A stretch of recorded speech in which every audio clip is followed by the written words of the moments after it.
Look, I can talk all day in terms of the capital intensity of our business, but I think the start that in terms of remaining profitable is you need the volume for these big ships that you see behind me. We have 35 of those ships in our fleet. Of them, about half of them are the size of this one here, the Harvest Saldanha. This one here we acquired in New Zealand. It will sell for around 50 million, but a new vessel will be about 120 million. That's about half our fleet. And then the other half is what we call freezer trawlers. They've got factories on the vessel. And those ones, we've just acquired one from Iceland that cost us 250 million.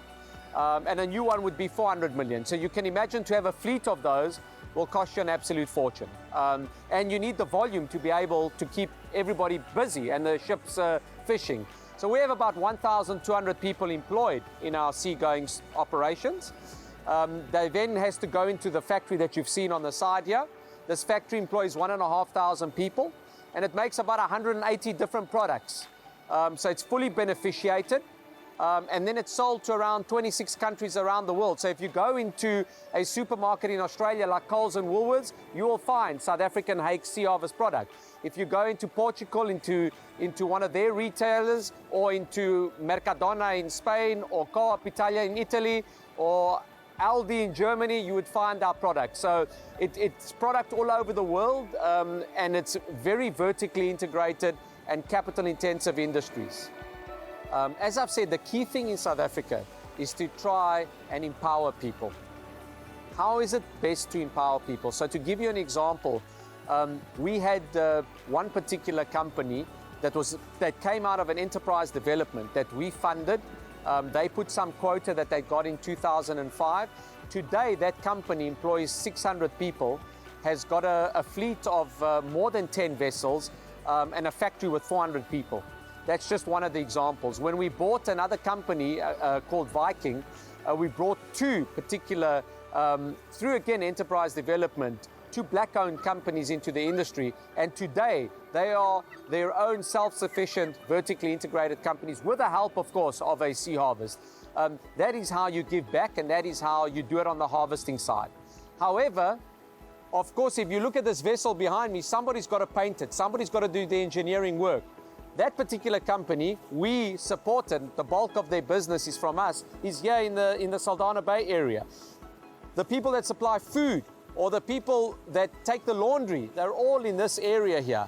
So anything that is related to our particular business here, we try and empower SMMEs in particular, and black-owned SMMEs in the area, and of course giving priority to companies and businesses in this region.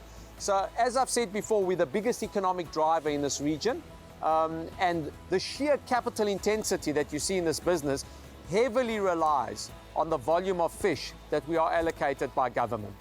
I think the first and most important is our commitment to this area. We are on the West Coast. This entire town depends on us.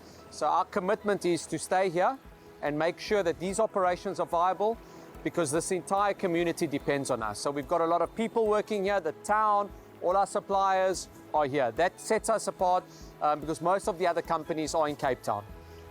The second thing, and I think is quite critical, is our commitment to transformation. For us, it's critical, it's part of the DNA of the company.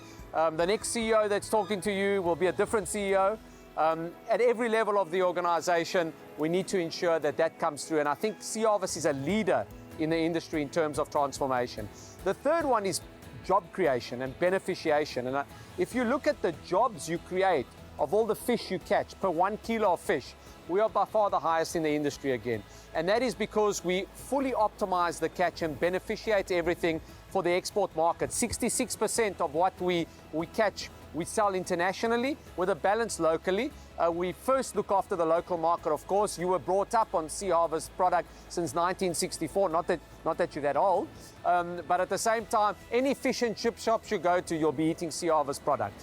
Any retailer, Pick n Pay you go to is Sea Harvest product. So for us, it's the commitment to be in South Africa, to support government's drive in terms of having a better South Africa for all. And I think, the fact that we are rurally based in economically depressed towns, I think that sets us apart to everybody else.